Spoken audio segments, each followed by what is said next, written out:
Well, as we've been discussing in the show, the cold is finally here. And Dave, with that in mind, it's really a good opportunity for producers to really think about their management strategies when it comes to feeding, right? Yeah, I mean the feeding program, if you combine pasture costs and purchased and harvested feed costs, in most cow-calf operations winds up being 50 to up to 60% of their total cost for the year. So it's very important to try to fine tune on either one of those things where possible. And I would imagine that it's pretty easy. A lot of producers think that they know exactly how much they're feeding, but in reality it could be too much or even too little, right?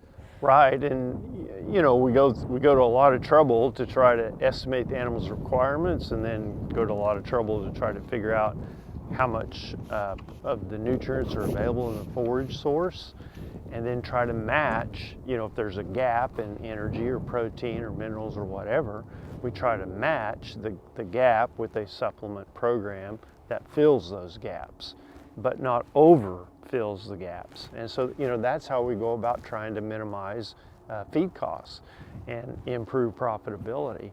But if you're not certain of the delivery mechanism as being very accurate, then, you know, a lot of that work just kind of goes to waste. And I imagine it's really important for, you know, in years like this and last year, that's just been kind of all over the map in regards to just weather.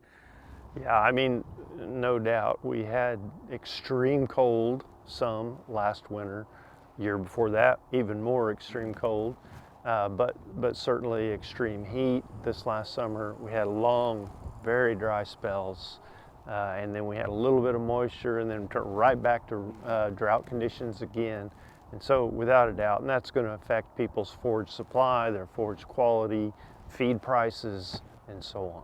Well, and the good news is that OSU Extension has workshops available to people that they can go to actually find out exactly how much that they're feeding and really dial that in. Yeah, our area livestock specialists and the extension educators have collaborated over the last 2 years and again this year to put some of those on. And it's, if nothing else, it's an opportunity for producers to have a visit with their extension educator and their area livestock specialist to evaluate their winter feeding program and ask other questions that they might have. But specifically, yeah, that's what those workshops are designed for, is to help people fine tune and validate the feeding rate, whether it's a cake feeder or some other product to deliver the right amount of feed. And we attended one last year, and one of the most surprising things was you'd have producers come in there pretty sure exactly how much they were feeding, and just it was pretty far off actually. It can be, and that's exactly what they've observed. The extension educators and the area specialists is that some people are feeding a lot more than they thought they were, some people are feeding a lot less than they thought they were, and some folks are right on the money. And as you're mentioning, you're dealing with pounds, so how they're calibrating that is by the weight of the feed. Now, is this something that if producers aren't able to make it to these calibration clinics, is this something that they can do with, you know, maybe a scale at home? Oh, sure. Yeah, I mean, it's just a matter of just kind of coming up with a little protocol, and what our area specialists are doing is measuring, somewhere around 10, if it's, let's say it's a trip hopper, 10 trips, you know, dump that into a bucket, weigh it on a bathroom scale, you know, and then repeat that a number of times to make sure that the number they're getting is consistent.